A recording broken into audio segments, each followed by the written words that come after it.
जय सिया राम। आप सभी को वी एक्सपर्ट न्यूज के विशेष आध्यात्मिक पॉडकास्ट में स्वागत है।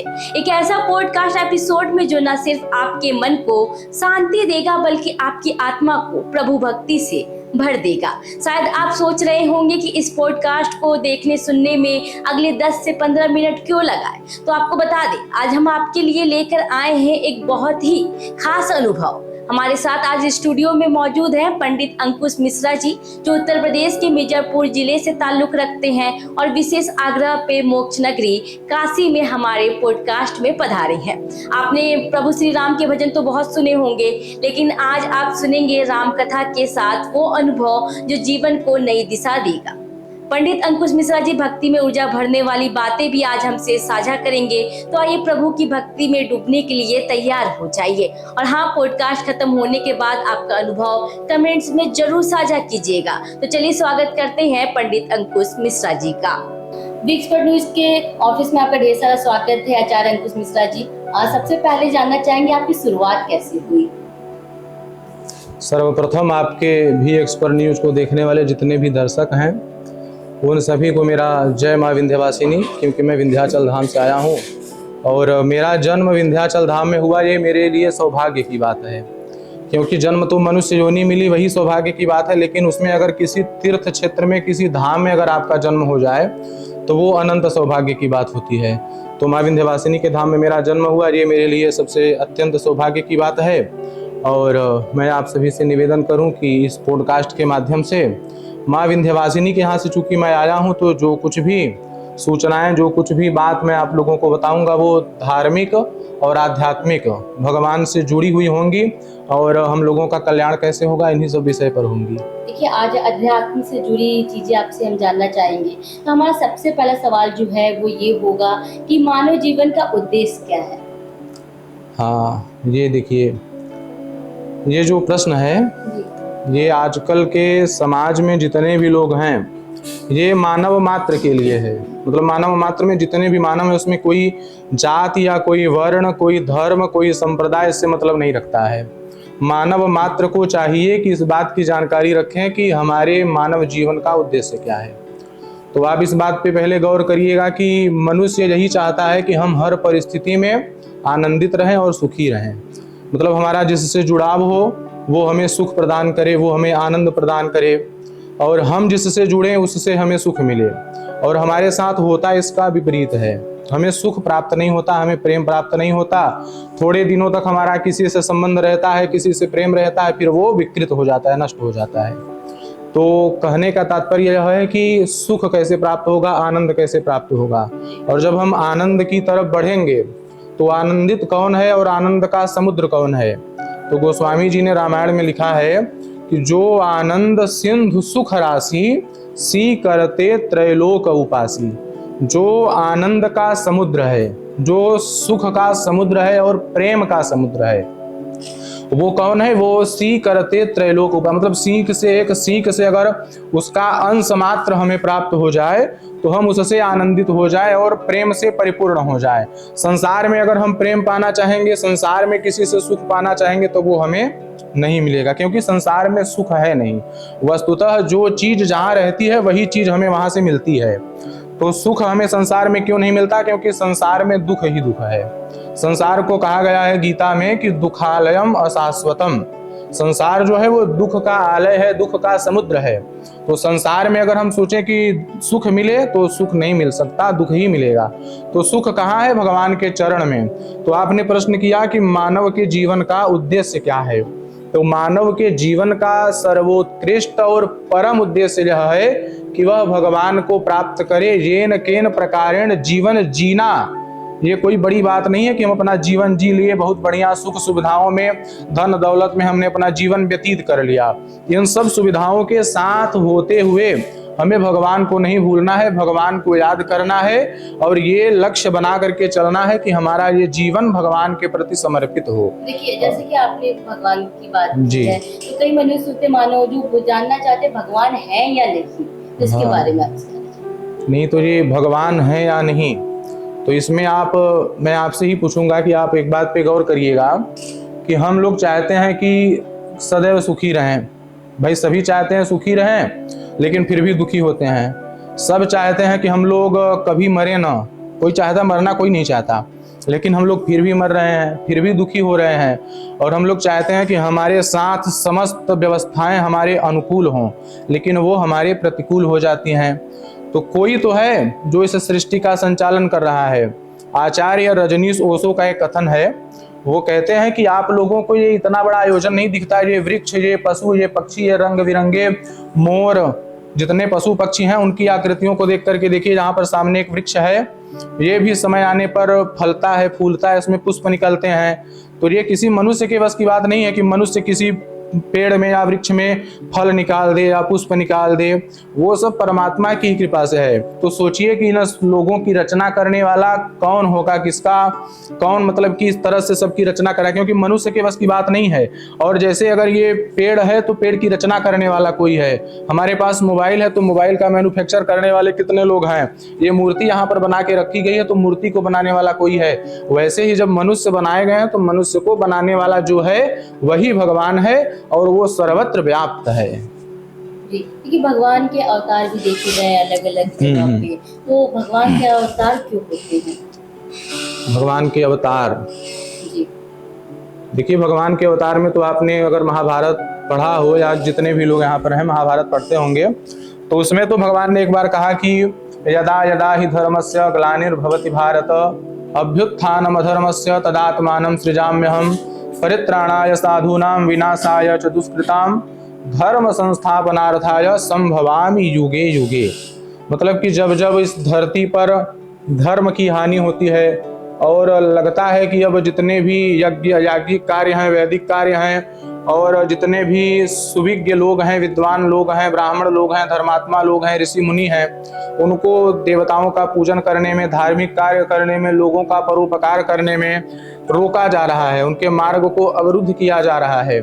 तो भगवान कहते हैं कि जब जब इस धरा पर धर्म की हानि होती है, तब तब मैं इस धरा पर एक अवतार लेकर के प्रकट होता हूँ और उन लोगों का कल्याण करता हूँ। यही बात गोस्वामी जी, तुलसीदास जी महाराज जी रामायण में लिखते हैं, क्या कि जब जब होई धर्म के हानि बाढ़हि असुर अधमय अभिमानी, फिर तब तब धरी प्रभु विविध शरीरा हरहि कृपा निधि सज्जन पीरा।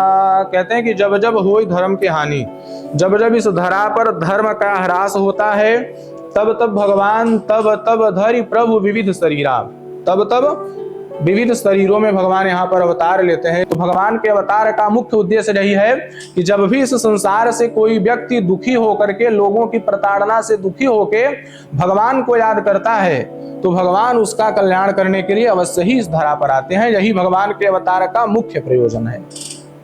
जी गुरु जी, आपसे ये भी जानना चाहेंगे कि गीता कितना आवश्यक है हमारे जीवन के लिए? गीता, आपने एक बात पर गौर किया होगा कभी, ये आपने जो प्रश्न किया ना कि गीता हमारे लिए कितना आवश्यक है, ये आजकल संसार में अगर किसी से भी कहो भैया गीता पढ़ा करो, तो वो यही कहेगा कि महाराज गीता हमारे लिए क्यों आवश्यक है।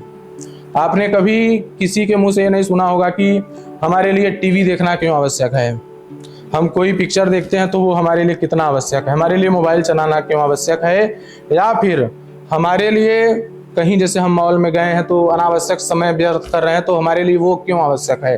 लेकिन जब आप कोई धार्मिक चीज या कोई धर्मशास्त्र पढ़ने की बात करेंगे या गीता पढ़ने की बात करेंगे तो वो कहेंगे कि गीता हमारे लिए क्यों आवश्यक है। देखा गया है कि आज के युग में जो युवा है वो ज्यादातर इंस्टाग्राम देखते हैं, फेसबुक चलाते हैं, पर गीता पढ़ने को कहा जाए तो वो नहीं पढ़ते हैं, तो उसके लिए क्यों?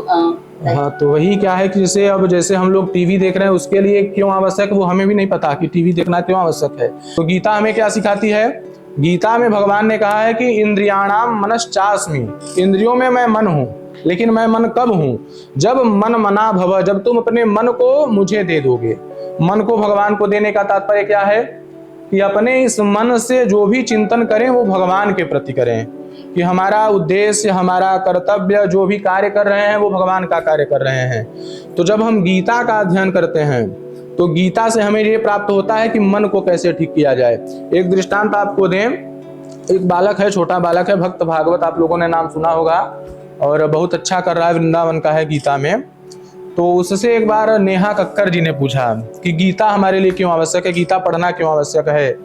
तो उसने जो बात कही थी वो बात मुझे बहुत अच्छी लगी। उसने कही कि जैसे हम बाजार से कोई खिलौना लेकर के आते हैं, तो जब खिलौना लेकर के आते हैं तो उसमें एक पर्ची रहती है, उसमें लिखा रहता है कि इस खिलौने को कैसे यूज करना है।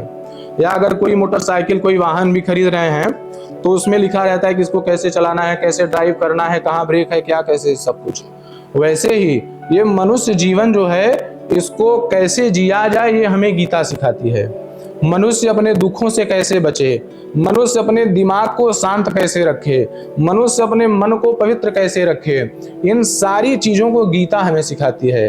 क्योंकि गीता ही एकमात्र संपूर्ण मानवों का धर्म शास्त्र है। संपूर्ण मानव, उसमें कोई ऐसा नहीं, कोई जाति का विभाग नहीं, कोई वर्ण का नहीं, सभी गीता पढ़ सकते हैं। और सभी को गीता पढ़ने से मन की पवित्रता, आत्मा की पवित्रता और आंतरिक पवित्रता प्राप्त होती है। और आंतरिक सुचिता से ही हम स्वस्थ हो सकते हैं, प्रसन्न हो सकते हैं। भले ही हम कितनी दवाइयां खा लें, लेकिन जब मन बीमार हो गया तो उससे हमारा कल्याण नहीं होगा, हमारा शरीर स्वस्थ नहीं होगा। थोड़े दिनों तक स्वस्थ होगा लेकिन बाद में फिर अस्वस्थ हो जाएगा। लेकिन जब हम गीता का अध्ययन करेंगे और गीता से हमें जो ज्ञान प्राप्त होगा तो उससे फिर हम अगर बीमार भी हैं तो हमारा मन पवित्र रहेगा। और शरीर बीमार है और मन स्वस्थ है तो शरीर के बीमार होने से कोई फर्क नहीं पड़ता, आदमी खुश रहता है कि चलो भाई शरीर है, एक न एक दिन तो नष्ट होना ही है। तो मन मतलब उसका सकारात्मक विचार में जाता है। तो ये सकारात्मक विचार आपको गीता के माध्यम से प्राप्त होगा। जब आप गीता का अध्ययन करेंगे तब आपको जाकर के सकारात्मकता और भगवान के प्रति समर्पणता और मन को स्वस्थ रखने के विचार ये गीता से आपको प्राप्त होंगे। इसलिए गीता हमारे लिए अत्यंत आवश्यक है। ये भी आपसे जानना चाहिए कि श्री भगवान राम और श्री कृष्ण जी से हम क्या सीख सकते हैं। श्री राम और श्री कृष्ण जी से देखिए, हमारा ये मनुष्य जीवन जो है ना, ये बिना राम के चल ही नहीं पाएगा। क्यों? क्योंकि राम ही ऐसे हैं जो मानवीयता के, संपूर्ण विश्व की मानवीयता के उदात्त उदाहरण हैं। भगवान श्री रामचंद्र मनुष्य जीवन कैसे जिया जाए और हमारा जिनसे संबंध बनता है, जैसे हमारे माता पिता, भाई बहन, पत्नी, पुत्र, इन सब से हमारा संबंध कैसा हो, तो ये हमें भगवान श्री रामचंद्र से प्राप्त होता है। और श्री रामचंद्र के द्वारा किए गए कार्यों का जब हम अनुसरण करते हैं तो हम अपने इस मनुष्य जीवन को ठीक तरह से जी पाते हैं। तो ऐसा क्या है भगवान श्री राम के चरित्र में? तो भगवान श्री राम का जब आप चरित्र देखेंगे तो उसमें सर्वप्रथम एक कथा आती है वाल्मीकि रामायण की। ये गोस्वामी तुलसीदास जी की कथा में शायद न हो रामायण में, लेकिन जो वाल्मीकि रामायण में उसमें एक कथा है कि जब श्री राम और रावण का युद्ध हो रहा था, मतलब जब सीता जी को लेने गए थे तो युद्ध हुआ, तो बीच में ही रावण युद्ध करने चला गया। बीच में मतलब युद्ध पूरा नहीं हुआ था, बीच में ही रावण भगवान राम से युद्ध करने गया। तो जब वहां पर गया तो भगवान श्री रामचंद्र ने रावण के समस्त शस्त्र को, समस्त सेनाओं को, जितने भी राक्षस गए थे रावण के साथ, और रथ को, सारथी को, सबको मार दिया और अंत में बाण से उसके धनुष को भी काट दिया। अब रावण को लगा कि ये अगला बाण जो आएगा श्री राम जी का वो मेरे प्राण ले लेगा। तो वो एकदम हताश हो गया, हतप्रभ हो गया, उसे लगा कि अब ये तो प्राण ले लेंगे। तो भगवान श्री राम ने उस समय कहा कि रावण अपने घर जाओ और रात्रि विश्राम करने के बाद प्रातःकाल फिर आना। तो रावण इस बात को सुनकर के बड़ा आश्चर्यचकित हुआ और अपने घर गया। रात्रि में नींद नहीं आ रही थी, मंदोदरी आई, बोली क्या हुआ महाराज, बड़े चिंतित लग रहे हैं आप। तो रावण की बात को सुनिए, रावण क्या कह रहा है कि मंदोदरी तुम कहती थी ना कि पति हो तो राम के जैसा, पति हो तो राम के जैसा हो, पुत्र भी हो तो राम के जैसा। भाई पिता के एक वचन पर कहने पर सीधे जंगल में चले आए। और पति हो तो राम के जैसा, भाई शूर्पणखा सुंदरी का रूप बना करके गई, लेकिन भगवान श्री रामचंद्र ने उसकी तरफ देखा भी नहीं। तो कहे पति हो तो राम के जैसा, पुत्र हो तो राम के जैसा, मित्र हो तो राम के जैसा। सुग्रीव के लिए बाली को उन्होंने मार दिया मित्रता की तो। लेकिन मंदोदरी मैं ये कहता हूं तुमसे कि तुमने इतना तो सुना कि पुत्र हो तो राम के जैसा, पति हो तो राम के जैसा, मित्र हो तो राम के जैसा, लेकिन मैं कहता हूं कि शत्रु भी हो तो राम के जैसा हो। क्योंकि शत्रुओं के अंदर भी थोड़ी मानवीयता रहनी चाहिए। भगवान श्री रामचंद्र ने रावण को ये कहकर के भेज दिया कि जाओ अस्त्र शस्त्र से सुसज्जित होकर के आना, फिर युद्ध करना। और आजकल के शत्रुओं में ऐसी कोई बात नहीं है। अगर हम मतलब किसी से शत्रुता हो जाए तो सोचते रहते हैं कब मौका मिले और कब इसको मारा जाए। तो ये आजकल में अगर हम राम से सीखे तो शत्रुओं का भी आचरण कैसा हो ये हमें पता चल जाए। एक कवि ने कहा है कि राम जी वन गए तो राम जी बन गए, अन्यथा केवल राम ही रह जाते। लेकिन जब राम जी बन गए तो वहां से मर्यादा पुरुषोत्तम श्री रामचंद्र बन करके आए।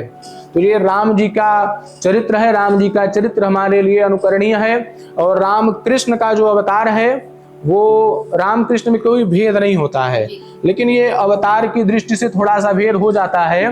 भगवान श्री कृष्ण से हमें क्या सीखना है? भगवान श्री कृष्ण हमें ये सिखाते हैं कि हमें जीवन में कभी शपथ नहीं लेना चाहिए। शपथ अर्थात कसम नहीं खानी चाहिए। आजकल बहुत से लोग हैं जो कि कसम बहुत खाते हैं। यार भगवान कसम खा के कह रहे हैं ऐसा हम कर देंगे, या मम्मी की कसम खा रहे हैं, पिताजी की, हाँ बहुत मतलब सब लोग तुरंत कसम खाते हैं। और महाराज जी मतलब बताऊं कि जो कसम खाने वाले व्यक्ति हैं उनसे अधिक सावधान रहना चाहिए। जो बात बात पर कसम खाते हैं ना उनका चरित्र कुछ ठीक नहीं होता। और जो ज्यादा कसम खाते हैं कि भगवान कसम खा के कह रहे हैं, यार मम्मी कसम, पापा कसम, दोस्त कसम, तुम्हारी कसम, तो उनसे बचना चाहिए थोड़ा। क्यों बचना चाहिए? तो बता रहे हैं कि एक चरित्र है महाराज दशरथ भाई, उन्होंने शपथ ले लिया था ना, वचन दे दिया था। तो उस वचन का परिणाम ये हुआ कि अपने पुत्र के वियोग में उनको प्राण देना पड़ा और अकाल मृत्यु हुई उनकी। कहा जाता है कि जो भगवान का नाम लेता है वो तर जाता है संसार सागर से, और भगवान के पिता हैं लेकिन अकाल मृत्यु हो रही है। वही पितामह भीष्म गंगा जी के पुत्र हैं और इच्छा मृत्यु का वरदान उनको प्राप्त है, लेकिन उन्होंने वचन दे दिया। क्या वचन दे दिया? कि जब तक मैं नहीं देख लूंगा कि हस्तिनापुर की गद्दी एक सुरक्षित हाथों में है, तब तक मैं इस शरीर को नहीं छोड़ूंगा और तब तक मैं विवाह भी नहीं करूंगा। किसी सुरक्षित हाथ में देने के बाद ही मैं विवाह मतलब कि अपने प्राणों को छोड़ूंगा। तो ये उन्होंने वचन लिया। अब वचन के बाद उनके साथ क्या हुआ? उन्हीं की दृष्टि के सामने, उन्हीं के आंखों के सामने उनकी कुलवधू को निर्वस्त्र किया जा रहा है और वो कुछ कर नहीं पा रहे। ये क्यों हुआ? ये अनावश्यक शपथ, अनावश्यक कसम, वचन, ये सब कहने के कारण। अगर ऐसा न किया होता तो उस समय खड़े होकर के दुर्योधन का विरोध कर सकते थे, लेकिन वचन में बंधे हैं, कसमों में बंधे हैं तो नहीं कर पा रहे हैं। तो भगवान श्री कृष्ण यही हमें सिखा रहे हैं कि हमें अनावश्यक कसम या वचन या संकल्प नहीं करना है, हमें जो करना है वो कर देना है। भगवान कृष्ण का चरित्र, भगवान आज संकल्प लिए, कसम खाए, कल ही तोड़ दिए। तो किसी ने कहा यार गजब भगवान है, मतलब कसम खाते हैं फिर तोड़ देते हैं। तो भगवान ने कहा कि मेरा ऐसा ही है, मैं अभी कसम खाऊंगा 1 घंटे में तोड़ दूंगा। अभी मैं कहूंगा कि मैं पूरे युद्ध में शस्त्र नहीं उठाऊंगा, लेकिन थोड़े ही देर में मैं रथ का पहिया उठा करके पितामह भीष्म को मारने के लिए चल दूंगा। तो कहने का मतलब ये है कि भगवान सिखाते हैं कि अनावश्यक कसम नहीं खाना, अनावश्यक संकल्प नहीं करना, अनावश्यक शपथ नहीं लेना। जो करना है उसको करके दिखाना है। और शपथ वगैरह ये सब या कसम कि मैं कसम खा के करता हूं, मैं ये कर दूंगा वो कर दूंगा, कोई कुछ नहीं कर पाता बिना भगवान की इच्छा के और बिना भगवान के प्रेम के। और भगवान का एक कथन है, वो कहते हैं कि प्रबल प्रेम के पाले पड़कर प्रभु को नियम बदलते देखा और अपना मान भले टल जाए भक्त का मान न टलते देखा। ये भगवान का संकल्प है कि अगर अपना अभिमान टल रहा है तो टल रहा है, लेकिन जो मेरा भक्त है, जो मेरी शरण में है, मैं उसका मान नहीं टलने दूंगा। ये भगवान श्री कृष्ण से हमें शिक्षा प्राप्त होती है। अच्छा रंकुश जी, अभी आपने जैसे बताया कि भगवान श्री कृष्ण और भगवान श्री राम की इतना अच्छा वर्णन किया आपने इनके बारे में। यह भी जानना चाहेंगे कि भगवान की प्राप्ति कैसे कर सकते हैं? कई लोग का ऐसे जानना होता है। देखिए, अगर विशेष तरफ से मतलब कि एक तो आध्यात्म दृष्टि से, अगर जैसे मैंने बताया कि गीता अगर आप पढ़ें तो गीता से हमें ये भी प्राप्त होगा कि भगवान की प्राप्ति कैसे होगी। तो जब आध्यात्मिक दृष्टि से समझेंगी तो भगवान हमसे दूर नहीं है, भगवान हमसे दूर नहीं, भगवान सदैव हमारे साथ रहते हैं। लेकिन उसको समझने के लिए हमें वो दृष्टि चाहिए, वो भक्तिमय दृष्टि। बिना भक्ति के हमको पता नहीं चलेगा कि भगवान हमारे साथ है कि नहीं है। तो भगवान को प्राप्त करने के लिए हमें ज्यादा कुछ यत्न नहीं करना है, मतलब कुछ करना नहीं कि मतलब कहीं जाना है, कोई साधना करनी है, बहुत बड़ी तपस्या, क्योंकि ये कलयुग चल रहा है। कलयुग में भगवान की प्राप्ति जितनी सरल है ना, उतनी अन्य युगों में नहीं थी, जितनी कलयुग में भगवान की प्राप्ति सरल है। कहा जाता है कि द्वापरे परिचर्यायाम त्रेतायाम यजते मखैः और द्वापरे परिचर्यायाम कलौ तद्धरि कीर्तनात्। कृतयुगे ध्यायते विष्णु त्रेतायाम यजते मखैः द्वापरे परिचर्यायाम कलौ तद्धरि कीर्तनात्। मतलब कि कृतयुगे ध्यायते, जो सतयुग में ध्यान से भगवान विष्णु उनकी प्राप्ति होती थी हमें, उसके बाद और युग में आने के बाद जब हम त्रेता युग में आए तो त्रेतायाम यजते मतलब कि पूजन यज्ञ और ये सब नाना प्रकार के जितने बड़े बड़े कार्य हैं उनको करने से भगवान की प्राप्ति हुई। उसके बाद द्वापरे परिचर्यायाम, द्वापर युग में भगवान की पूजा अर्चना, इससे भगवान प्रसन्न होकर के दर्शन देते थे, प्राप्त होते थे। लेकिन कलयुग में क्या है कि कलौ तद्धरि कीर्तनात्, केवल भगवान के कीर्तन से, केवल भगवान को प्राप्त करने की इच्छा से, अगर हम अभी बैठे हैं और हमारे मन में ये इच्छा हो जाए कि अब हमें कुछ नहीं चाहिए, हमें केवल भगवान चाहिए, और ये इच्छा अंदर से आ जाए, भगवान के लिए रोना आने लगे कि प्रभु जीवन बीत गया, जन्म बीत गया, लेकिन आपका दर्शन नहीं हुआ, पता नहीं मेरे कितने जन्म बीत गए, जन्म जन्मांतर से मैं आपको प्राप्त करने के लिए तरस रहा हूँ और आज तक आपकी प्राप्ति नहीं हुई, लगता है कि मेरा ये जन्म भी व्यर्थ चला जाएगा। तो जब ये हम सोचेंगे तब हमें भगवान की प्राप्ति होती है। और भगवान कहीं अलग नहीं है, भगवान सर्वत्र व्याप्त हैं, भगवान प्रत्येक प्राणी के जीव मतलब हृदय में है। भगवान ने गीता में कहा कि ममई वांसो जीवलोके जीवभूता सनातनः, ये संपूर्ण संसार मेरे अंश से उत्पन्न हुआ है। हम और आप जितने भी लोग हैं सब भगवान के अंश से, हम भगवान से कतई अलग नहीं हैं। हम अपने आप को भगवान से अलग मानते हैं कि हम भगवान से अलग हैं, लेकिन अगर वास्तविकता ये माने तो भगवान से हम अलग नहीं हैं। भगवान हमारे हृदय देश में ही विराजमान रहते हैं, क्योंकि जब भगवान हमारे हृदय से निकल जाते हैं तो ये जो हमारा शरीर है इसको ले जा करके जला दिया जाता है। भाई शरीर तो यहीं रहता है, शरीर कहीं थोड़ी जाता है, शरीर यहीं रहता है, इसमें से भगवान निकल गए, हम ले जा करके बता दिए भी आप तुझे गए, ले जाके जला दिए। तो अगर समझ लें और आध्यात्म दृष्टि से मान लें तो भगवान प्रत्येक व्यक्ति के हृदय देश में ही विराजमान है, और उनको प्राप्त करने के लिए केवल सब कुछ छोड़ करके, सारी आसक्तियां छोड़ के भगवान की तरफ बढ़े। जैसे मीराबाई ने कहा कि मेरे तो गिरधर गोपाल दूसरो न कोई। भगवान को प्राप्त करने के लिए कि अब हमें भगवान ही चाहिए, दूसरा कुछ नहीं चाहिए। तो जब इस भाव से करेंगे तो भगवान आपको प्राप्त ही है, भगवान आपसे कहीं दूर नहीं है। लेकिन जब आप सोचेंगे कि भगवान भी मिल जाए और नाना प्रकार के भोग वैभव विलास ये भी मिले, तब उसमें समस्या हो जाती। फिर उसमें तो जन्म बीत रहा है, भगवान नहीं मिल पा रहे हैं। भगवान को प्राप्त करने के लिए मान लीजिए कि भगवान ही चाहिए और कोई नहीं चाहिए, तो भगवान आपको प्राप्त हो जाएंगे। आपने जिस तरह से भी बताया, वर्णन किया भगवान के बारे में भी, और आपसे आप बहुत अच्छे कथावाचक भी हैं, तो एक आपसे दोहा और भजन सुनना चाहेंगे हमारे दर्शकों के लिए। जी बिल्कुल, जैसा मैंने अभी भगवान का चरित्र आपको सुनाया और आपने संयोग से ये प्रश्न पूछा कि भगवान की प्राप्ति कैसे हो, तो उसी के माध्यम से, उसी के हित में, उसी के अर्थ में एक भजन है कि भगवान की कृपा का हमारे जीवन में अनुभव और भगवान की प्राप्ति हमारे जीवन में कैसे हो, और कलयुग में भगवान की कृपा कैसे प्राप्त हो। तो भजन है, बड़ा सुंदर भजन है। कहते हैं कि हो गए भव से पार लेकर नाम तेरा, हो गए भव से पार लेकर नाम तेरा, नाम तेरा हरि नाम तेरा, नाम तेरा हरि नाम तेरा, सब हो गए भव से पार लेकर नाम तेरा। और नाम की महिमा क्या है कि जिनको स्वयं तार नहीं पाए, नाम लिए से मुक्ति पाए। जिनको स्वयं तार नहीं पाए, नाम लिए से मुक्ति पाए। महिमा नाम अपार लेकर नाम तेरा, सब हो गए भव से पार लेकर नाम तेरा। भगवान के नाम से ही हम इस संसार सागर से पार हो सकते हैं, संसार के दुखों से मुक्त हो सकते हैं, और कोई रास्ता और कोई मार्ग इस कलिकाल में हमारे लिए नहीं है कि हम नाना प्रकार के यज्ञों से, नाना प्रकार के अनुष्ठानों से, पूजा से, यज्ञ से भगवान को प्राप्त कर सकते हैं। भगवान को प्राप्त करने का, भगवान की कृपा को प्राप्त करने का मानव जीवन का उद्देश्य सब कुछ यही है कि भगवान का नाम राम राधा कृष्ण शिव जो भी हमें प्रिय हो, हम निरंतर भगवान का नाम जप करते रहे 24 घंटे। ऐसा अभ्यास कर लें कि हम नित्य निरंतर राम राम राधा राधा कृष्ण कृष्ण ये जपते रहें। और जब ऐसा हो जाएगा तो भगवान की जो कृपा है उसका अनुभव हमें होने लगेगा और हम ये जान जाएंगे कि भगवान की सत्ता नाम की जो वस्तु है वो इस संसार में संपूर्ण संसार का परिचालन कर रही है और संपूर्ण संसार का पालन कर रही है। शुक्रिया हमसे बातचीत करने के लिए और अध्यात्म से जुड़ी जो बातें आपने हमारे दर्शकों को बताई, धन्यवाद आपका।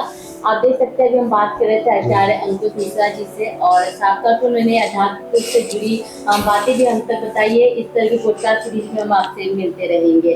धन्यवाद।